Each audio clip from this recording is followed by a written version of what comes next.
Hello guys, आज मैं आपको एक स्टोरी सुनाना चाहती हूँ शांतनु और गंगा माता के बारे में।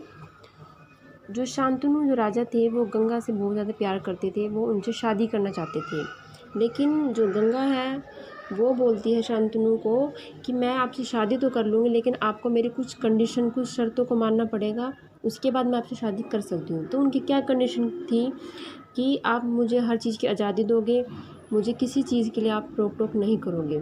अगर आप मेरी ये शर्त मानते हो तो मैं आपसे शादी कर सकती हूँ। अगर किसी भी दिन आपने मेरी इस शर्त को तोड़ दिया या मुझे किसी भी चीज़ के लिए आपने रोक दिया तो मैं आपको छोड़कर हमेशा के लिए चली जाऊँगी। तो शांतनु जो राजा थे उन्होंने इस शर्त को, गंगा की जो शर्त ये बताई थी, वो मान ली और उनसे शादी कर ली। जब कुछ साल बाद उनके जो बच्चा हुआ, मतलब कि जो फर्स्ट बच्चा हुआ था, तो गंगा ने क्या किया, उस बच्चे को नदी में जाकर बहा दिया। ठीक है। तो शांतनु उनको रोक नहीं पाते थे, या फिर रोकना चाहते थे तो इस चीज़ से डरते थे कि अगर मैं इनको रोक देता हूँ या मना कर देता हूँ तो वो मुझे छोड़कर चली जाएगी। तो उनको खोने का बहुत ज़्यादा डर था, तो वो उनको किसी भी चीज़ के लिए नहीं रोकते थे और ना ही कुछ पूछते थे। तो जितनी भी संतानें होती थी गंगा माता की, वो क्या करती थी, सारी की सारी नदी में बहा देती थी अपने बच्चों को। तो ऐसे चलता रहा, लेकिन जब उनकी 7वीं संतान हुई तो शांतनु जो है वो, मतलब कि उनको ये सोचा कि मैं अपने जितने भी 6 मेरे बच्चे हुए हैं वो सारे के सारे नदी में तो उन्होंने बहा दिए हैं, तो वो 7वीं संतान को वो रोक लेते हैं, वो बहाने नहीं देती उनको। तो वो क्या करते हैं, उनको रोक लेते हैं तो वो उस शर्त को तोड़ देते हैं। तो वो क्या करते हैं, तो वो माता क्या करती है, जो उनकी शर्त थी वो उनको अब उसको, मतलब अच्छी तरह से नहीं उसको निभा पाए तो वो तोड़ दी शर्त। तो शर्त तोड़ने के बाद वो उनको छोड़कर चली जाती है। लेकिन शांतनु क्या करते हैं, कुछ सालों के लिए, मतलब जो उनका बच्चा था, जो पुत्र था, उनके पास ही छोड़ देती है, मतलब कि उनके साथ ही जाने देती है। तो कुछ सालों के लिए वो उनके पास ही छोड़ देते हैं कि भी जो उनका पुत्र है वो उनके पास रहेगा। क्यों? क्योंकि भी अच्छी शिक्षा उनके साथ वो सीख लेगा, तो उनको उसके साथ ही उनको जाने देते हैं। तो फिर कुछ सालों बाद जो गंगा है वो वापस लौट कर आती है, तो वो उसके जो पुत्र था वो उनको उसको सौंप देती है, शांतनु को।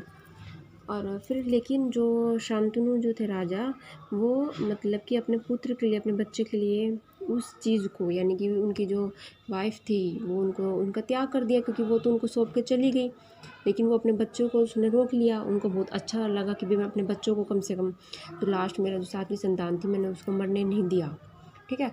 तो मतलब कि उसको तो त्याग कर दिया अपनी वाइफ़ का उन्होंने, लेकिन अपने बच्चों को उसने बचा लिया था। तो अब वो बहुत बड़ा योद्धा, धर्मयज्ञ बन चुके थे, अच्छी शिक्षा प्राप्त करके आ गए थे और कई सालों के लिए उन्होंने अच्छी शिक्षा प्राप्त की। तो वो चीज़ को भी उन्होंने भी, शांतनु थे वो भी अपना देखते रहे कि कब आएगा मेरे पास मेरा पुत्र। ठीक है। तो उनका जो नाम है, आपको महाभारत जब आपने स्टार्टिंग में देखी होगी तो आपने भीष्म के बारे में बहुत ज़्यादा सुना होगा। तो जो उनका लड़का था जो भीष्म, उसके बारे में आपको साथ में ये, मतलब कि वो आपको शांतनु की और गंगा की, इनकी स्टोरी तो आपको मैं बता रही हूँ। साथ में उनको जब पुत्र था भीष्म, तो वो महाभारत में लास्ट तक भी आपको देखा होगा कि जो मेन चर्चा में रहा है तो भीष्म ही है ना। तो उनका जो पुत्र था, जो 7वां पुत्र था, वो था भीष्म। ठीक है। वो बहुत बड़ा योद्धा भी था, आपको पता है इस बात का। तो अब गंगा माता जो है वो अपने पुत्र भीष्म को अपने पति के पास, शांतनु के पास छोड़कर उल्टी वापिस चली गई थी। उनका नाम जो था देवव्रत था। भीष्म नाम कैसे पड़ा कि उन्होंने, शांतनु जो है अपने पिता की जो शादी है, विवाह जो है वो सत्यवती के साथ उन्होंने विवाह करवाया था। लेकिन उन्होंने प्रतिज्ञा ली थी कि वो जीवन भर अविवाहित रहेंगे, जीवन भर शादी नहीं करेंगे। और इस प्रतिज्ञा के बाद, यानी पहले तो उनका नाम देवव्रत था, उसके बाद उनका नाम भीष्म पड़ गया था। और आखिरी तक भीष्म ने जितना अपने पर बना, अपने वंश की रक्षा भी की थी। ये एक छोटी सी स्टोरी थी जो आपको मैं बताना चाहती थी। अगर आपको अच्छी लगी है तो आप इसको लाइक एंड सब्सक्राइब करना। Thank you, bye.